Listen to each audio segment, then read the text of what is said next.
Hey, honey, Yes, Barry? let's get out of here. Where are we going? Where do we always go?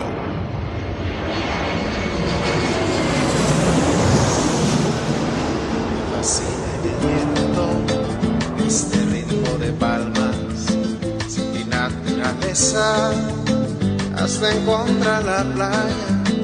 Por eso grito al mundo, yo soy de Puerto Vallarta. Samba de Puerto Vallarta, noche de arrullo en el mar. Samba de Puerto Vallarta. Hello, fellow travelers, and welcome to this episode of the Puerto Vallarta Travel Show. I'm your host, Barry Kessler, and I'm just so happy to be introducing you to my favorite vacation destination. Hey, maybe it's even yours, and that's Puerto Vallarta, Mexico. That music you're listening to is performed by Alberto Perez, and Alberto is the owner of the Lapa Lapa group of restaurants here in Puerto Vallarta. Those are the Lapa Lapa, Vallarta's oldest restaurant on the famous Los Muertos Beach, and the El Dorado Restaurant and Beach Club right next door. So, you can enjoy that fantastic view of the Los Muertos Pier, all lit up at night in beautiful colors, or during the day in its grand splendor for breakfast, lunch, or dinner, seated with your toes in the sand right at the water's edge. It's so romantic. It's so Puerto Vallarta, my friends. This week I'm going to take you to the famous Malecon in Puerto Vallarta, where you are going to meet an incredible human being. His name is Salvador Estrada, and Salvador sells candy from his wheelchair to tourists and visitors that come to Puerto Vallarta. You can't miss this story, guys. But first, let's see what's happening this week in Puerto Vallarta, the 23rd of November, 2018. The Puerto Vallarta International Food Festival is here, and I have an article from the Banderas News. It reads, Festival Gourmet International Vallarta, the annual food and wine event that has been tempting the taste buds of Banderas Bay Area residents and visitors for years, returns to Puerto Vallarta every November. Once a year, a star-studded cast of national and international guest chefs come to Puerto Vallarta to share their expertise with the talented chefs from some of the finest restaurants in Puerto Vallarta and around Banderas Bay. For those who are familiar with Puerto Vallarta's annual gourmet festival, expect the same spectacular events, the inauguration cocktail to introduce the visiting chefs, the fantastic Sunday brunch with traditional mariachi, and final gala event, topped off with fireworks that light up the night sky. But the best part of this 10-day event is that each participating restaurant hosts a guest master chef who creates a festival all its own. That means that you'll have a multitude of unique opportunities to savor inspired world-class menus. In addition, throughout the 10-day event, selected restaurants hosts a special chef's table and winemaker dinner for a limited number of guests, made memorable by magnificent gourmet menus paired with excellent wines. These intimate evenings offer diners the opportunity to get up close and personal with their favorite chef. Puerto Vallarta's annual International Festival Gourmet also offers you the opportunity to attend cooking classes, learn about wine pairing, taste the newest and best in both wines and tequila, and of course, savor the flavors of Mexico and the world at some of the finest restaurants on the Banderas Bay. Do your palate a favor and visit this year's Gourmet Festival in Puerto Vallarta, Mexico. You won't regret it. In fact, you'll never forget it. Spaces go quickly, so reserve your reservations now. For more information about this year's festival, go to gourmetfestival.com, and I've got the information and the links for this episode. So make sure that you check out the Gourmet Festival this year. It'll be great.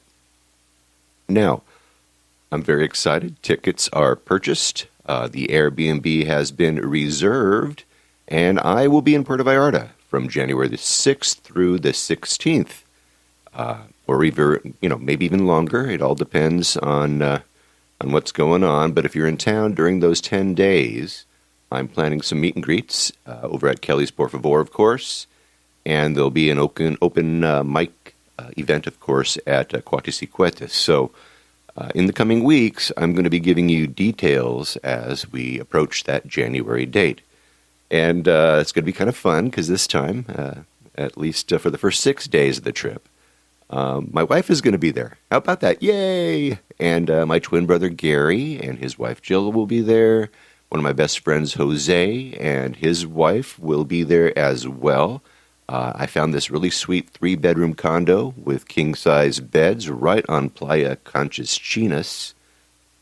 So it's going to be really cool. I'm pretty sure the pictures look beautiful, but I will be reporting on that property when I get there, and I'll let you know what I think, and if I like it, I'll tell you about it. It's a little bit over, just barely over $300 a night for the 3 couples. Not bad. We split it all up, $100 a night, and if it's as pretty as it looks, it's going to be a really, really great deal. I'll let you know how that looks. And if you come to that meet and greet when my twin brother's in town, maybe I'll pull a switcheroo on you and you can meet him instead. No, I'm kidding.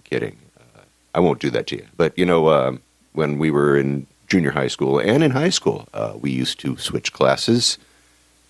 Back then, we looked a whole lot more alike. Let's see here. Anyway, we'll get back to that as we get closer to the date. I am really looking forward to getting back to Puerto Vallarta. I've got some great interviews set up for you guys to listen to. And speaking of interviews, I think we need to get moving on here and get to this interview because it's a great interview. Every once in a while, I interview people in Puerto Vallarta that I call personalities, right? People that you seem to see all the time in Puerto Vallarta. People like Rambo, like Jose the hat maker, like Benjamin, the shoeshine guy, right? So this time, I thought I would interview one of the guys on the Malecon who is in a wheelchair. One of these wheelchair-bound guys that sell candy and trinkets to people as they walk by. So I approached one of these guys who I always see around, those 3 clubs on the Malecon, those 3 loud clubs. There's Mandala, the Zoo, La Vaca. They're all there right next to each other. And I always see him there. So I asked him if we could talk, and he agreed. I met him the next evening. I was looking around for him. I told him when I would meet him. And I finally saw him being pushed along in his wheelchair by a nice lady. So I signaled over to him, and we kind of moved over so that we didn't get too much sound from the loud music coming out of La Vaca. And we kind of set up. I got out my recorder, and I asked him how his English was, and he said, well, it's okay, but that he was much more comfortable speaking to me in Spanish. So this entire interview had to be translated by me. I recorded my voice over his and over mine, so I hope that's not too distracting because you really need to hear Salvador's story.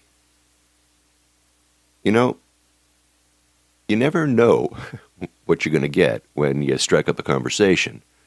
But on this particular evening, I got to tell you, it was pure gold. I am so lucky that Salvador came into my life that night because, well, he's just such an inspiration. And his story is so good. It just needs to be told. It needs to be shared. So Salvador was living the El Sueno Americano, the American dream, when life dealt him an incredibly bad hand. So let's hear the story from Salvador himself. Let's go right now to the Malecon in Puerto Vallarta, right alongside the nightclub La Vaca, and let's hear an incredible story of faith and of strength from an incredible guy. I need to say that during this conversation, when Salvador talks about his tricycle, He powers this tricycle using his arms and his upper body strength, okay? Okay, let's go right now. On the Malecon, to Salvador Estrada, the Candy Man.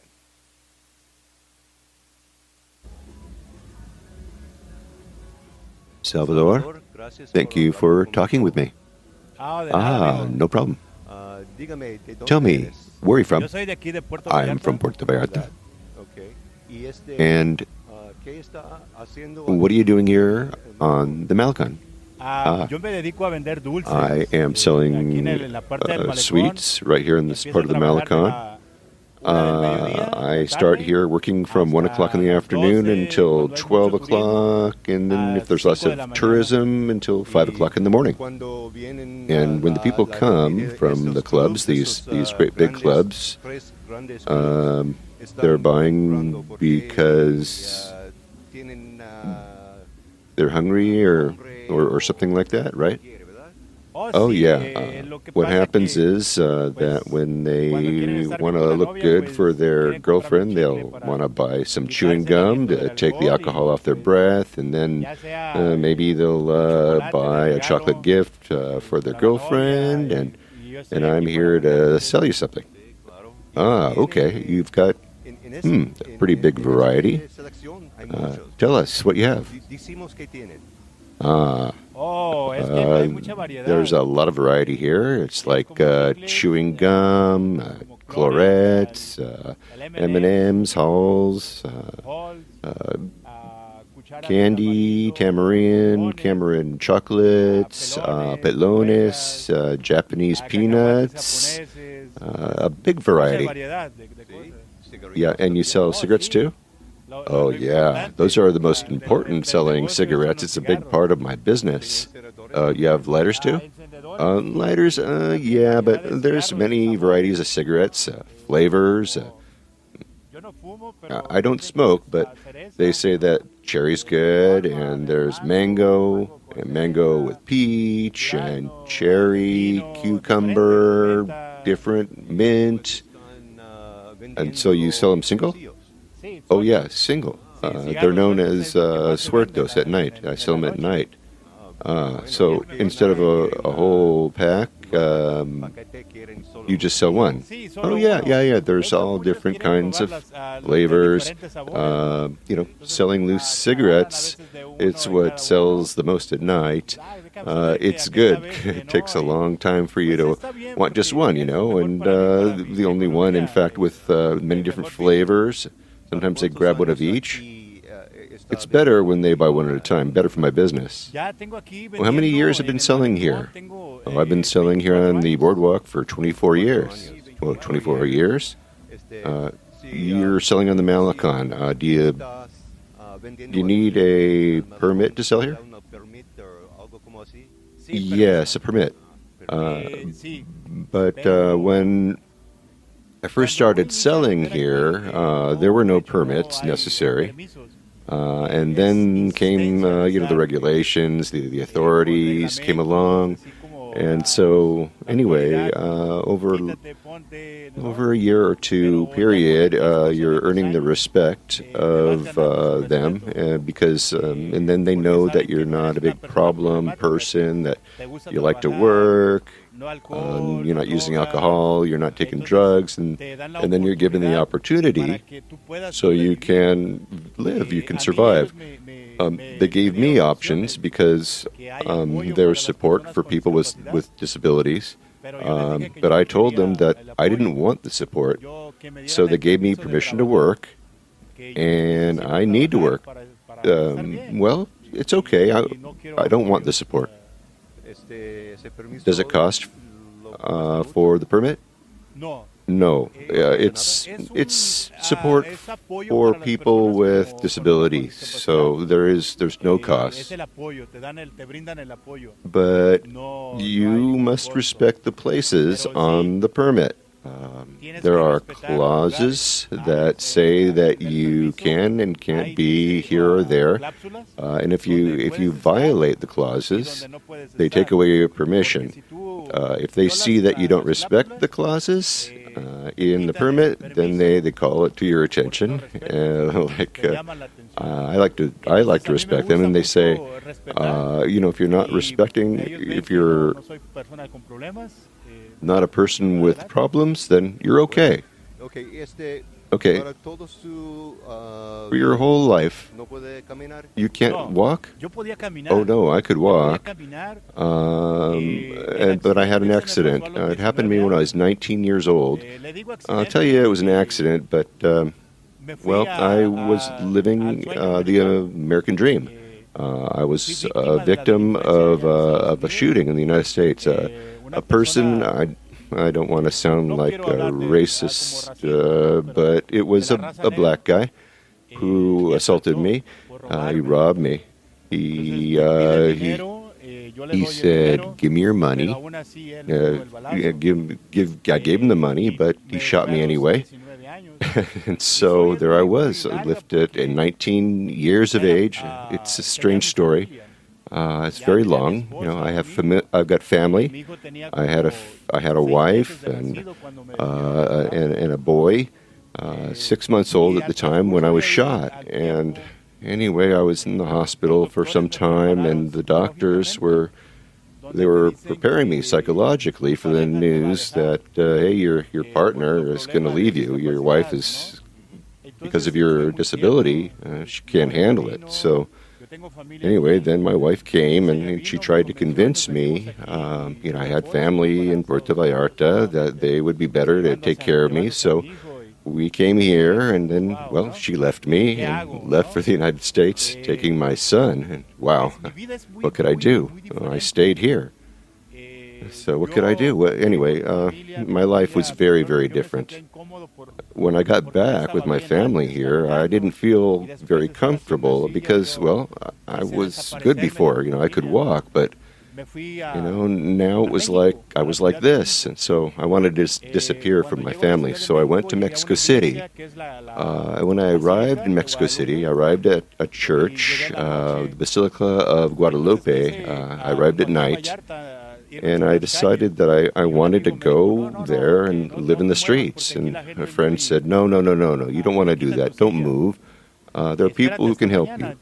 But we want to take you back. There's an opportunity for you. So I stayed overnight, and I saw, when I woke up at the dawn the next day, that there were people, disabled people, and they were able to integrate with small businesses. And I thought, wow. So I thought, I can do this in Puerto Vallarta. So I came back, and I started with a small cardboard box to sell gum and things on the Malecon and other places. And my first day was excellent, and I'm thinking, wow, this is cool. The next day, it was even better. And then I said, oh, no, this is for me. This is my job. And so I've been, doing this for years, selling candy, and I've been doing super well. I feel good. For me, it's like I'll be interacting with people. It's like a therapy. You get to meet people, to be talking to each other, and to me, it's very, very nice. It's something very beautiful. And sometimes I want to rest in my house, and I stay up there maybe even for a month in my house doing nothing. But I don't feel comfortable doing that. I say no, I prefer to be at my job because I feel better and more active. You need something to live for, right? Oh, yes. It's something different because it's like a force that can transmit to me to where people are good. It's work, yes, to be with them. It makes me feel very, very good. You have help because there was a person who was helping you? Yes, she is my partner. She's my wife. We've been married for 3 years. And it's been, with her, it's been good. I feel really good. In fact, now, changes. 2 years ago, I had an opportunity to buy a tricycle because I was fatter, more more obese. When I had the opportunity to see a video of this person who makes these tricycles, and I saw him riding the beach, and I said, I want one, so I bought one. And when I got on, I felt free or something different. Something different in my life. So I started to practice, and then I met a friend from Adapted Sports, and she invited me to participate, and I told her no. First, my challenge was with myself. I was obese, very fat. So I started with myself. The first days were really difficult, but right away I started to feel better about my health. And right now I'm competing in 5 kilometer, 10 kilometer half marathons, which is 21 kilometers in full marathon complete. I just returned from the marathon of Mexico City. And when you're competing in Mexico City, it's difficult. It's high altitude. You know, we're in Puerto Vallarta, and we're at sea level. But when you go to Mexico, it's up there, and it's difficult to breathe. And this was my first time. And anyway, thank God I ran the marathon. There were people from the group from Top Adopted Sports who only ran 30 kilometers, and I ran 42. I did it. I ran it in 3 hours and 10 minutes. The Mexico City Marathon had 45,000 runners. Of the 45,000 runners, 30 of them made it at or before 3 hours and 10 minutes. So one of those first 30 runners was me. I had the satisfaction to arrive there and make it. And I guess now that I'm a high performance athlete because of that. So that makes you feel confident as an athlete. It's beautiful. So it's great. Many people participated in the marathon. Some took up to 67 hours. And me, only 3 hours, 10 minutes. It was excellent. Just excellent. Wow, excellent. I can't believe that you were fat. I mean, I'm seeing somebody who is very strong, a thin man. It's very good. Well, I never really got on a scale, but I went from a size 44 waist, and I was probably larger than that because I was so obese, I couldn't even close my pants up. But right now, I'm down to a size 38 waist, and even like 38 is even loose, which means I've lost many kilos, many kilos. Wow. But I'm not obsessed. I'm not saying I want to go down more and more and more. I want to be thinner. No. It's not safe for me with the type of training that I do on my tricycle. I start training every day at 6 o'clock in the morning. My days off on Mondays, I grab that tricycle all day. And wow, all day long. And this training, it's very low calorie rhythm, and my weight goes down a little by little, but I'm not obsessed with the weight loss, no, because if it's an obsession, then it's really very easy to go backwards, to eat too much. So I go slow, step by step, for 2 years, and I'm a good weight right now, perfect for now. But there's still more years first. Hey, that's great. So you lost weight. Is it because of your wife? Oh, no. No, it's personal because there is nobody, no person who can force you to do what you don't want to do. I did it for me. and I like it. I don't need someone to tell me. No, I do it. I just like my work on the Malecon. Nobody makes me do it. I like it. And for me to be here and to see the sunset, to see the landscape, the people passing by me, these are things that are beautiful gifts from God, right? Wonderful things. And then I enjoy many people come on holiday from very far away, by the thousands, from other parts of the world, on the other side, far away, and here I am in Valllarta, waiting for them. And here they are, enjoying their lives. And it's so much fun. They're having it, and it's free for me. It's enjoyable to watch the people enjoying the fruits of life. Every day is a new dawn. It's a new challenge, so you have to fight for it. Nobody will fight for it but you. Wow. How old are you? I'm 45 years old. I have 45 years. A good life. Very, very good life. Hey, when people come every year for vacation, do they remember you? Oh, yeah. It's a very beautiful thing. I've met many people from many parts of many countries, more frequent from the United States and Canada. And year after year when they come, they're very good people. And they say, hey, Salvador. Hey, it makes me feel very happy. I like the ones that remember me, and they like when I remember them. And it makes me feel very, very good that I remember them. And they bring me presents. Many of my friends from Canada, they tell me, Salvador, I'm going to teach you a little bit of English. And then, of course, I've also taught them a little bit of Spanish. So we exchange a few words. And for me, it makes me feel very happy. I also know some friends from Japan. They came to stay here for a while at the condos. And I have very, very nice memories of them.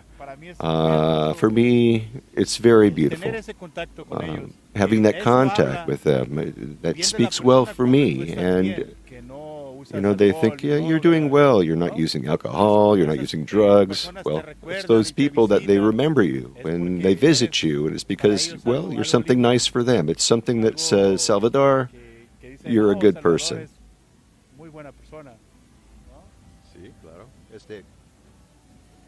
Yeah.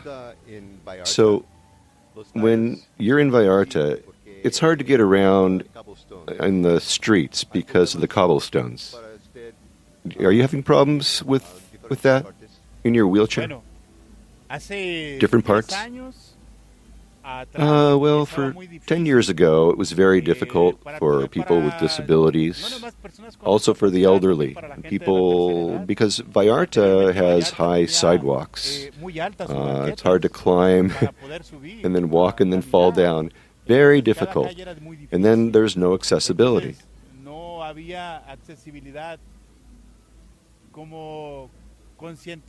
So to raise awareness for other people about people with disabilities, well, there's not a lot of that. But then because Puerto Vallarta is a tourist place, and many people, elderly people, arrive, people with disabilities, then the government began to focus on the issue, to make the sidewalks different, sidewalks with ramps. And at this moment, the Malecon has been made accessible, not just for me as a person with a disability or an elderly person, but for children. It's like more family friendly, because now most of the streets of Puerto Vallarta, those that can be walked, have ramps, and there are streets where I run with my tricycle, which are wide, so they are very more aware. I think the government is more aware of the need. And they went, for example, because it's the image, not just for the Vallartenses, but for the tourists, the international tourists. The people come to Valllarta because it's more accessible. But there are places like restaurants that I go to that, well, some are changing, little by little. The idea that we need a ramp is only because we need it. We have to get on the streets. If we can't leave our house, then no one's ever going to see us. And we're going to be shut in. We need to leave. And the people need to see us. And they have to see that we exist and know what we need. If we want to go get something to drink, or if we want to use a public bathroom, or go to a restaurant, we need a ramp. It's something different. It's something that is the truth. The idea is, that things are changing, and the things that are changing are making me very, very happy.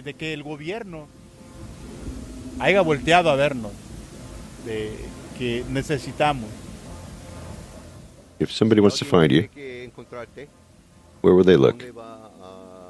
Well, I'm pretty well known here on the boardwalk in Puerto Vallarta. You can find me in front of the Art de Huichol store. I'm there from 11 o'clock, and then I moved to the next block in the corner of Mandala nightclub because, well, here I am. And, well, most of the people, because I've been here for so many years, they know me. And when I don't come and I'm resting, they tell me, hey, where were you? But hey, I already have my clientele. And then I get some new people. Just, as we're discussing here and dialoguing with you, for example. Many people come. They come back and they find me and they think something very, very beautiful. And I repeat again, Valllarta has something very nice. We live on tourism, and so we must give good treatment to the tourists, a good image, so that the tourists return to Valllarta again, not feeling like they're being bothered by the people of Valllarta, and by the people who are working. It's for everybody. It's the image that we have of Puerto Vallarta.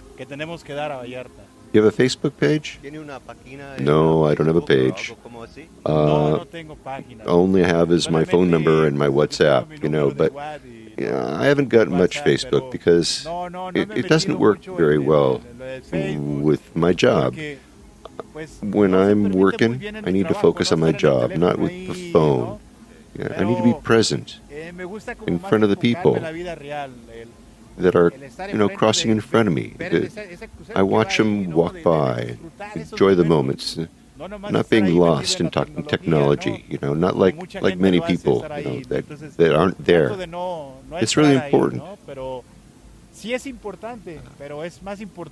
It's important to be there.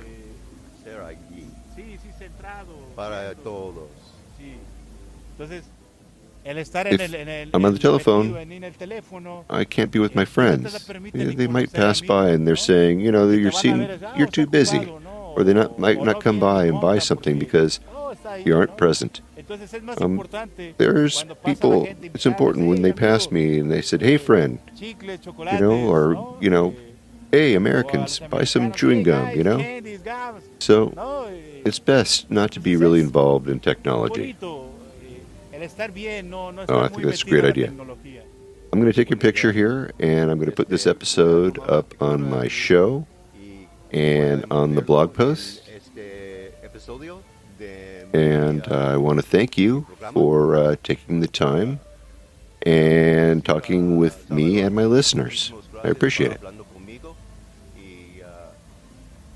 Well, thank you for giving me the opportunity to make this little, let's say, this interview. I really feel, well, really cool, you know?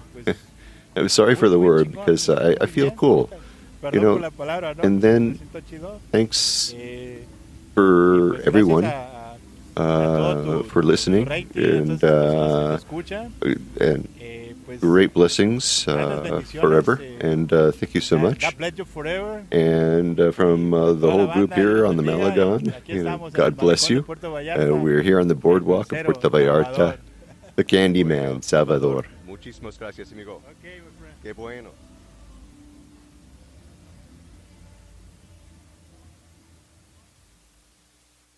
Wow. As Salvador would say, wow. I never know what kind of gift I'm going to get until I open it. And Salvador, what a gift, right? What an inspiration. Can you imagine? Now, I received a WhatsApp message from Salvador the other day. He sent me an invitation to hear him speak at Estación Bicicleta, which is a sweet little coffee shop and cafeteria. They cater to cyclists they're over in Nueva Valljarta, over at they're near El Tigre Golf Club. And he spoke at the coffee shop the other day. And even though there were only just a couple people there that could make the event, he made a great impact on the people that were there. Can you imagine? Of course he did. So he got in touch with me because he's raising funds for his next Mexico City Marathon, which is coming up in August. So I got in touch with Sergio over at Estación Bicicleta, and Sergio told me that after he heard what Salvador had to say, he was speechless. Anyway, I asked him if he could set up a fund for Salvador for us to send money to, and he said that he and Salvador tried to do that, but we all determined together that the best way to get donations to Salvador would be through either Western Union or through MoneyGram. And you would send those donations to Salvador Estrada Nunez. You have to spell his name correctly. And then I think you also have to send his phone number too. You have to write it down too, and they all have to match. So because I don't want to make that public information, I don't want that out on the interwebs per se, I just want you listeners to just send me an email if you would like to donate to Salvador, and I'll give you all the information that you need. Send the email to pvtravelshow@gmail.com or Puerto Vallarta travelshow@gmail.com, and I'll give you the information that you need so we can help Salvador make another run at the Mexico City Marathon, okay? And I'll have all the information in the show notes of this episode of the show. Yeah, I also want to give a big shout out to my new friends over there at Estación Bicicleta. You guys over there, you rock for helping Salvador, you know. Now, I have their information in the show notes, so support them if you're in the area, and if you're looking for a good cup of coffee, some nice people, something good to eat, go on over there and check them out. I am also going to produce a Spanish-only version of this podcast, so some of you out there can share this fine man's testimony with some Spanish speakers that you might know. Salvador's story is just, it's incredible. His outlook on life, his determination, it's just so inspiring. And I think that if we get his story out to more people, it might help people with similar problems. It might inspire them to go out and do better things. And so I'm going to have a link to the Spanish version a little bit later. Give me a couple days, and I will share it on this post.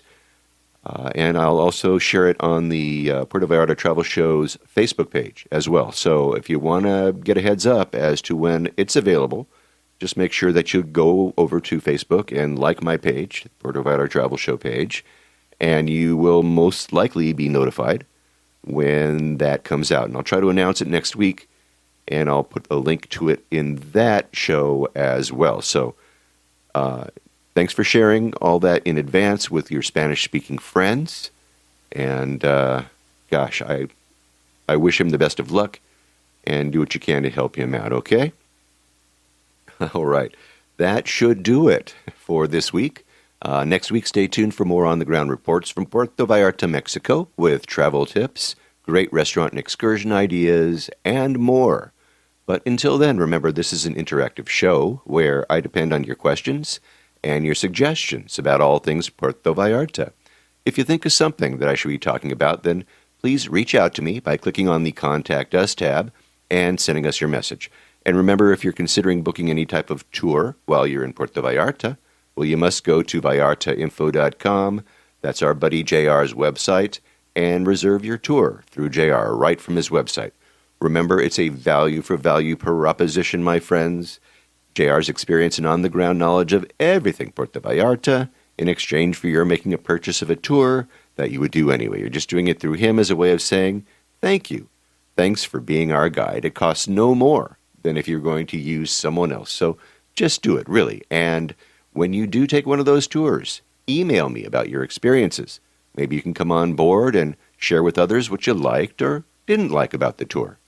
Again, contact me by clicking on the Contact Us tab and sending off a message. And don't forget his maps, his DIY tours, his revitalized happy hour board, and all that other great stuff. I have links to all of those in the show notes for this episode. And once again, if you like this podcast, please take the time and subscribe and give me a good review on iTunes if you would. That way we can get the word out to more and more people about the magic of this place, Puerto Vallarta, Mexico. And remember, I made it easy for you to do just that with each episode that I create. But if you haven't been to my website, you really need to have a look there. I have links to the places that we talk about. I have interesting pictures and more right there in my blog posts and in the show notes for each episode of the show. So check them out for sure if you haven't, all right? All right. Don't forget, I have my Facebook page. I also have a YouTube channel, so check that out as well. And listen, thank you, Salvador Estrada. Make sure that you say hello to Salvador next time you're on the Malecon. Next time you see him there, buy something from him. Maybe a chocolate, maybe a cherry-flavored cancer stick. You choose. No, I'm just kidding. Hey, look it. Drop him a 100 peso note or two. Tell him it's for his marathon fund, and he will get a good kick out of that. I'm sure. He will really appreciate it. And don't forget, if you can't come to Puerto Vallarta, at least donate using Western Union or MoneyGram, okay? Go to my website, just email me, and I'll get you his info, including his phone number. You're going to need to make a donation to help Salvador to run his second marathon. Remember, you want to send that to Puerto Vallarta Travel Show at gmail.com or pvtravelshow@gmail.com. All right? Okay. And thanks to all of you for listening all the way through this episode of the Puerto Vallarta Travel Show. This is Barry Kessler signing off with a wish for all of you to slow down, be kind, and live the Valljarta lifestyle.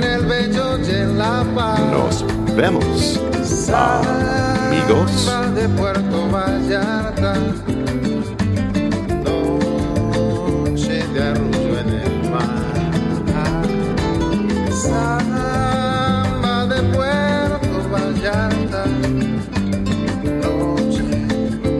de amor junto al mar.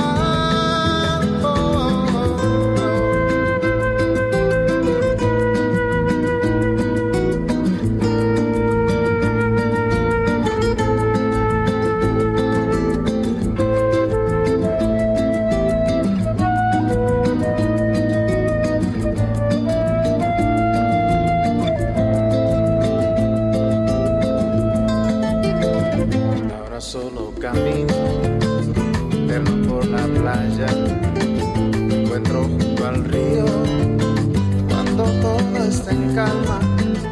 Pronto cae la noche, brillas Puerto Vallarta, samba de Puerto